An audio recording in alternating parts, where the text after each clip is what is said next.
Hello and welcome to News Now on TV360. I am Fidelia Aguncha. A federal high court in Abuja has dismissed the suit filed by leader of the Islamic movement of Nigeria, Ibrahim El-Zakzaky. El-Zakzaky and his wife Zina had filed a suit against the federal government, challenging their continued detention by the Nigerian army. The Shiite leader is being charged with criminal conspiracy and inciting public disturbances, among others. The judge in his ruling said Zakzaky's suit is an abuse and court process. Meanwhile, El-Zakzaky's counsel Festus Okoye has rejected the judgment, saying his team will study it and take a decision on whether to appeal or not. The Shiite leader has been in the custody of the Nigerian government since December 2015, despite a court order for his release. Nigerians have been urged to key into the change agenda of President Muhammadu Buhari. This was the message delivered by various speakers at a book presentation titled Lucidity of Absurdity in Abuja, the nation's capital. The book, meanwhile, called for a change of mindset among Nigerians to improve the state of the nation. The change agenda of this administration, we should do everything in our own little way to make Nigeria better. You had the little poem, the little girl, just said in 3 sentences. And it captures everything. Whatever office you are occupying, whatever you do as a leader, lead by example, exhibit the fear of God in everything you do. Nigeria is a great country. If we can all be sincere and faithful, and if we really love this country, we will do things right. What is missing, I think, is love. More importantly, capturing the very essence of the facts out there in society, on the street, on daily lives out there that represents or gives the picture of totality of what the Nigerian society is. And more importantly, very specifically, that it dwelled so much about the kind of injustice that the system has developed over time.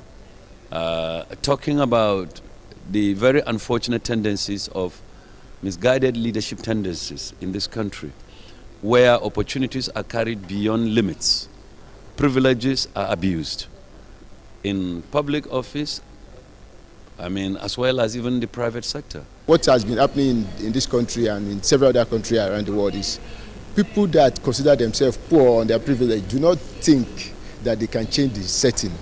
But what I'm saying here is that you can change the setting. And if you think very well, you can get the solution. And you can proceed from the solution to acting, taking action. And then we can have a just society, which is very important for all of us. The change we are talking is the change in our mindset. Changing our mindset. We don't have to, we're not talking of just maybe changing political parties or changing elected representative. Patience Jonathan, wife of ex-President Goodluck Jonathan, has petitioned the House of Representatives asking it to call the security agencies harassing her to order. Gogo Bright, a lawmaker from Rivers State, presented the petition to the House on Thursday. The petition comes a day after an ad hoc committee of the House invited her husband, Goodluck Jonathan, to explain his role in the controversial Malibu ordeal. Patient had also sent a similar petition to the lawmakers in December last year. A Nigerian Air Force helicopter has suffered a mishap in the ongoing counterinsurgency operation in the northeast region of the country. The Air Force said the incident, which occurred on Thursday, was as a result of an airborne technical fault with the helicopter. It added that a board of inquiry is being put together to determine the exact cause of the accident. Soldiers in Niger have killed 14 unarmed civilians after mistaking them for Boko Haram militants during a patrol in the remote southeast region of the country. It was not immediately clear why the civilians were in the restricted area and what made the soldiers open fire. The incident occurred 3 days after suspected Boko Haram militants killed 9 people and abducted dozens more in southern Niger. Meanwhile, Nigerian army officials were not reachable for comment on this incident. Looking at more stories now, a federal high court in Abuja has ordered Senator Buruji Kashamu, representing Ogun East Senatorial District, to submit himself for questioning after an investigation on an alleged attempted murder. Kashamu has been linked to an alleged attempt on the life of a member of the House of Representatives, Oladipukpo Adebutu. Justice Nnamdi Dingba, in his ruling, ordered that the senator must honor all invitations extended to him by the police. The judge, however, warned that any attempt by security agencies to capitalize on the investigation by arresting the senator and transporting him to the U.S. to face illicit drugs charges would be unlawful. Kashamu is wanted in the U.S. to stand trial for alleged dealing in illicit drugs. Legal practitioner Festus Keyamo has been conferred with the prestigious Senior Advocate of Nigerian title, SAN. Keyamo, who has been denied the title a couple of times, was shortlisted alongside 77 others in May this year. He, alongside 29 others, including practicing lawyers and legal scholars, were on Thursday conferred the SAN title. The title is usually conferred to legal practitioners in Nigeria who have distinguished themselves in the legal profession. Governor of Benue State Samuel Orton has revealed that over 1,800 lives were lost in the lingering clashes between farmers and herdsmen in the state between 2013 and 2016. Orton, while receiving Edward Callon, UN resident coordinator, in his office, said the killings cut across 12 local government areas in the state. The governor also said about 750 persons were critically injured, while 200 others remain missing, with over 99,000 households critically affected in the various attacks. The Nigerian government has promised to make public the list of suspected treasury looters. Abubakar Malami, Attorney General of the Federation, made the promise while speaking with State House correspondents after the Federal Executive Council meeting in Abuja. The assurance comes barely 24 hours after a federal high court in Lagos compelled the government to release information about high-ranking public officials who stole from the country.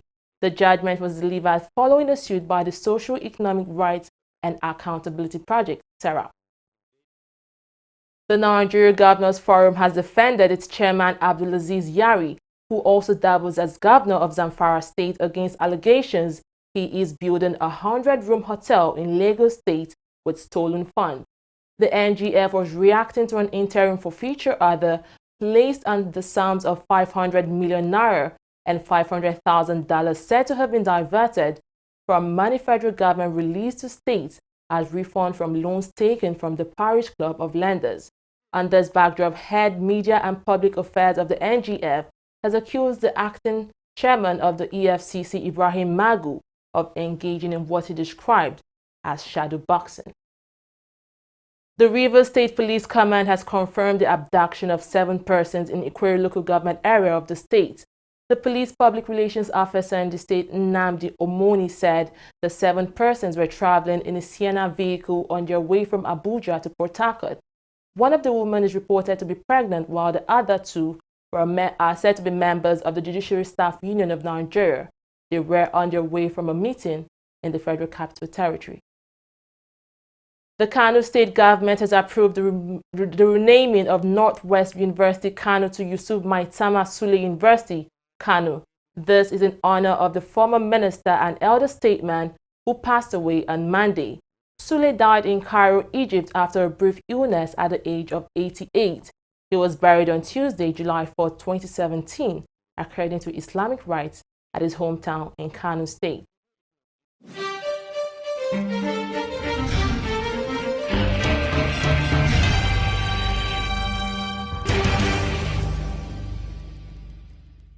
The Wole Soyinka Center for Investigative Journalism, in partnership with the MacArthur Foundation, specially invite you to the Wole Soyinka Center Media Lecture Series.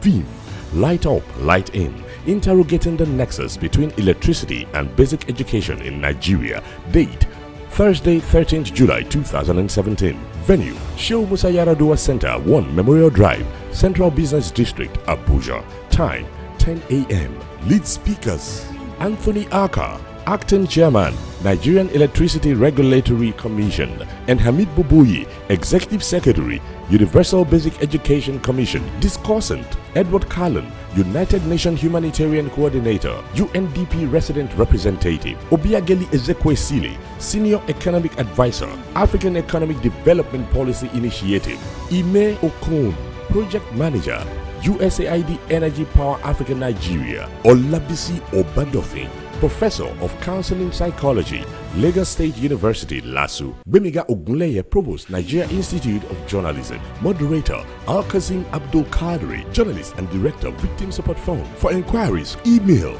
wscij@wscij.org or call 0908-251-5179. Be there.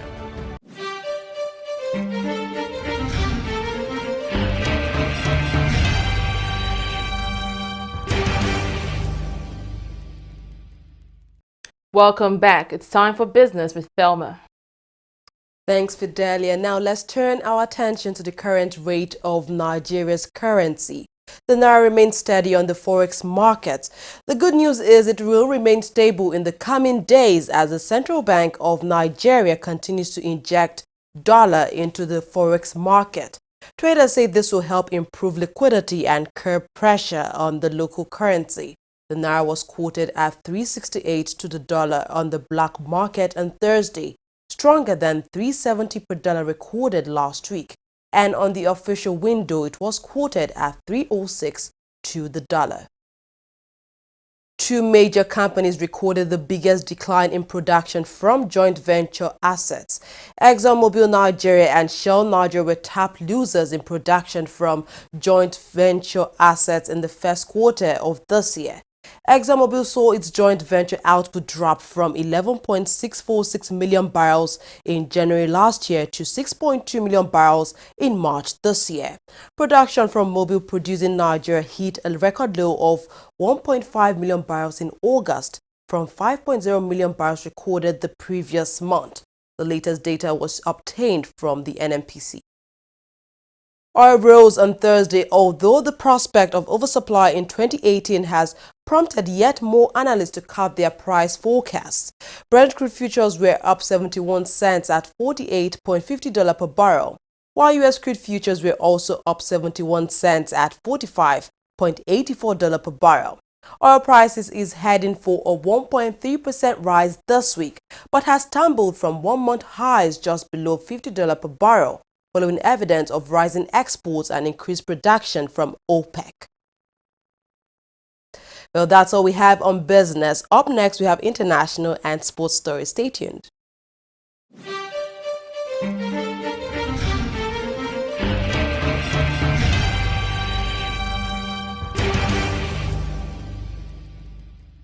Corruption not in my country. Mr. John! Mr. John! What is it now?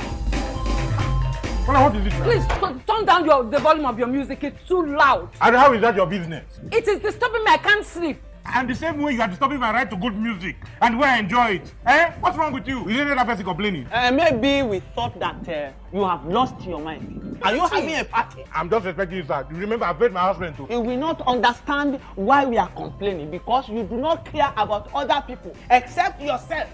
Look, the transformation we need in this country begins in this compound. Yes, now. From you, and I. This your selfishness is an offshoot of corruption. And corruption not in my country. Go to your bank. Go. Corruption not in my country.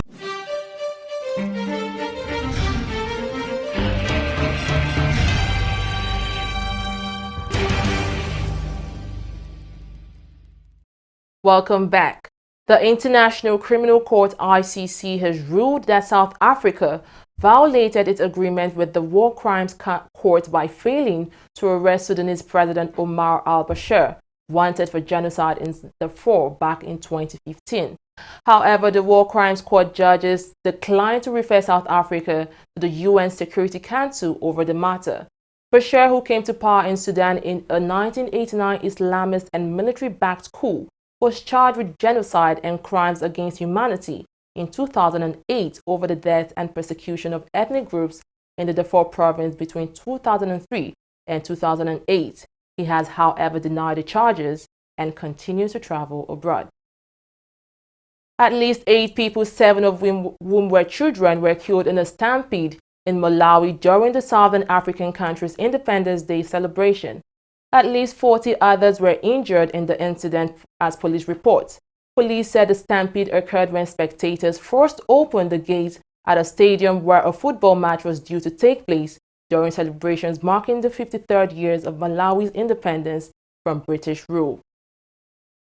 Nigeria's Super Eagles have dropped one place to the 39th position in the latest FIFA World Ranking. The fall comes after the Eagles lost 2-0 in their last competitive match with South Africa. The national team are now 6th in the African chart. Meanwhile, Confederations Cup winners Germany has jumped 2 places up to become the best team in the world. The world champions displaced Brazil to move to first position for the first time in 2 years. Nigerian midfielder Ogenyi Onazi has retracted his decision to quit Turkish club Trabzonspor. The midfielder had on Monday announced his decision to leave the club owing to unpaid wages. However, his agent Ayodele Makinde says the issue has now been settled and Onazi has decided to return to Turkey. Blessing Okagbare qualified for the London 2017 World Athletics Championship after jumping 6.77 meters to finish in the second place at the Athletics Grand Prix in Hungary on Tuesday. The 2008 Olympics bronze medalist has also secured qualification for the 100-meter and 200-meter races for next month London 2017 in June. Meanwhile, 2014 Commonwealth Games long jump gold medalists Essie Brume and Toby Amuson failed to make the list of confirmed athletes for the 8th leg of the Diamond League in Lucerne, Switzerland. That's all on News Now. Thanks for watching. I am Fidelia Aguncha.